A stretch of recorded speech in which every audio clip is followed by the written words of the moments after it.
কেজিএফ পুষ্পার মতন সিনেমা হতে যাচ্ছে রাইহান রফি পরিচালিত শাকিব ভাইয়ার আপকামিং সিনেমা তুফান। এই লাইনটা বা এই কথাটা আমরা এর আগেও শুনেছিলাম, এটা কারোর অজানা নয়, কিন্তু আজকে এই বিষয়টাকে আরও খোলসা করে আমাদের সামনে নিয়ে এসেছেন পরিচালক রাইহান রফি। এক্স্যাক্টলি তিনি কি করতে চাইছেন সেই ব্যাপারটা আমাদের কাছে খোলসা করে বলেছেন, এই ব্যাপারটা আমরা জানতে পেরেছি। নমস্কার বন্ধুরা, আমি পৌশালী চলে এলাম আরও একটা নতুন ভিডিও নিয়ে।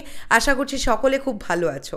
তুফান সিনেমাটাকে নিয়ে না মার্কেটে আলাদাই একটা হাইপ আছে, কেননা যবে থেকে আমরা এটা শুনতে পেরেছি যে তুফান সিনেমাটা পুষ্পা কেজিএফ টাইপের ছবি হতে চলেছে বা ওই ধরনের সিনেমা বানাবার পরিকল্পনায় আছেন পরিচালক রাইহান রফি, তবে থেকেই বাঙালি দর্শক দিন গুনছে।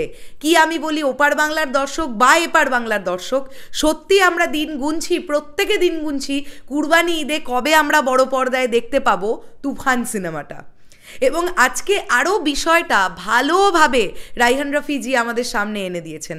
আমি জানি এখন যাদের কাজটাই হচ্ছে সমালোচনা করা, যাদের কাজটাই হচ্ছে নতুন কাজের পাশে না থেকে নতুন কাজকে আরও খারাপ বলে বলে মানুষের মধ্যে নেগেটিভিটি ঢোকানো, তারা অনেকেই এখন এই লাইনটা নিয়েই অনেক রকমের মজাক কথাবার্তা বলতে পারে যে পুষ্পা কেজিএফ এই ধরনের ছবি হবে বাংলায়, এ আবার কোনোদিন সম্ভব নাকি।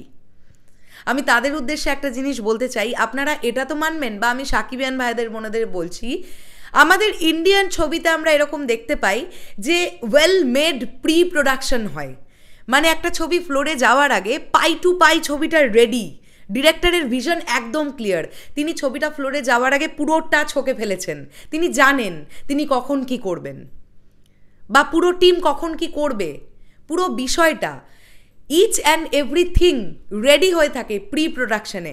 আর রাইহান রফি বাংলাদেশের এমন একজন চিত্রনির্মাতা যিনি প্রি প্রোডাকশনটা অত্যন্ত ভালোভাবে করেন, এটা আমরা এর আগেও দেখেছি। আর তিনি যে তুফান সিনেমার জন্য কীরকম প্রি প্রোডাকশনটা কতটা জোর কদমে করেছেন তার কিছুক্ষণ আগে তার একটা প্রমাণ আমরা পেয়েছি। আমি কিছুক্ষণ আগে একটা ভিডিও বানিয়েছি, তোমরা সেখানে গিয়ে চেক আউট করতে পারো। এখন ব্যাপারটা হচ্ছে রাইহান রফিজি যেটা বলছেন যে পুষ্পা কেজিএফ না হলেও ওর ধারে কাছে তো কিছু একটা হবে। পুষ্পা কেজিএফের 50%ও যদি হয় তাহলে সেই 50%টাও বাংলা ইন্ডাস্ট্রি কোনোদিন দেখেনি। ওই লেভেলটার কথা আমি বলছি, না এপার বাংলা দেখেছে না ওপার বাংলা দেখেছে। এবং রাইহান রফি বলছেন যে নবাব, শিকারি এই সিনেমাগুলো যে সময় রিলিজ পেয়েছিল সেই সময় অনুযায়ী যথেষ্ট সুন্দর সিনেমা, বাট আজকে দাঁড়িয়ে 2024 সালে দাঁড়িয়ে তো সেই সিনেমাগুলোর মতন সিনেমা আজকে মেক করলে তো হবে না। আজকে টার্গেট থাকবে পুষ্পা বানাবো, টার্গেট থাকবে কেজিএফ বানাবো, সেটা বাংলায় বানাবো, ওই রকম ট্রিটমেন্ট হবে ছবির, ওই রকম লুক অ্যান্ড ফিল হবে ছবির। তো আজকে আমি বলতে চাই যে আজকে চোখে যারা স্বপ্ন নিয়ে মানে স্বপ্ন বুনতে জাল বুনতে বুনতে কিন্তু একদিন সেই স্বপ্নের উচ্চতার শিখরটাতে পৌঁছানো যায়। আজকে রাইহান রফির চোখে যে স্বপ্নটা আমরা দেখতে পাচ্ছি সেটা বাস্তবায়িত হতে খুব বেশি দেরি নেই, কেননা এটা মাথায় রাখতে হবে এই ছবির নায়ক কিন্তু মেগাস্টার শাকিব খান। উনি ওনার এই জার্নিটাতে অনেকখানি এগিয়ে আছেন যেহেতু এই ছবির নায়ক শাকিব খান, এটা তো মানতে হবে।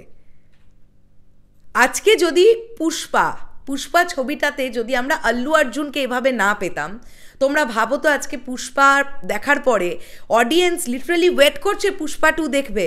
বা আমরা যদি কেজিএফের কথাই বলি, রকিং স্টার ইয়াশকে যদি আমরা এভাবে দেখতে না পেতাম তাহলে লোকে ওয়েট করছে আবার কেজিএফের পরবর্তী চ্যাপ্টার অর্থাৎ কেজিএফ চ্যাপ্টার 3 দেখার জন্যে।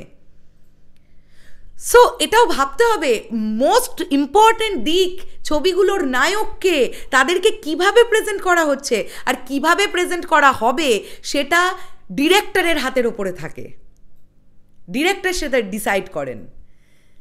তো এত ভালো যে ছবিটার প্রি প্রোডাকশন হচ্ছে, পুষ্পা বা কেজিএফের 50% তেও যদি পৌঁছতে পারে তুফান, তাহলেও এই সিনেমাটা বাংলা সিনেমার মানে ইতিহাস লিখতে আসছে, আমি এটুকু বলতে পারি, একটা নতুন মাইলস্টোন ক্রিয়েট করবে।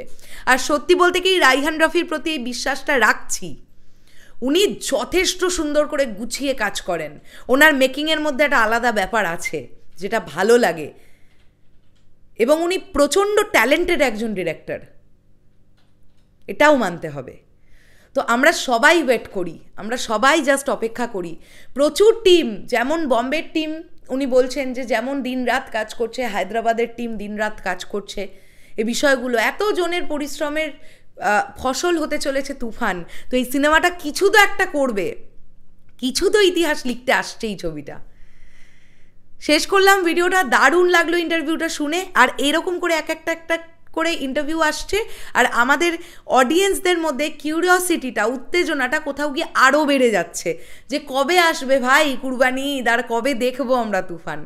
অনেক শুভকামনা রইল গোটা তুফান টিমের জন্যে, ছবিটা ফ্লোরে যাক, ছবিটা খুব সুন্দরভাবে হোক, এবং আমরা যে আউটপুটটা পাবো সেটা যেন দর্শককে ছিটকে দেয়, পাগলে দেয়, ব্যাস। দেখা হচ্ছে আবার খুব শীঘ্রই নতুন কোনো ভিডিও নিয়ে। তাহলে এখনের জন্যে টাটা।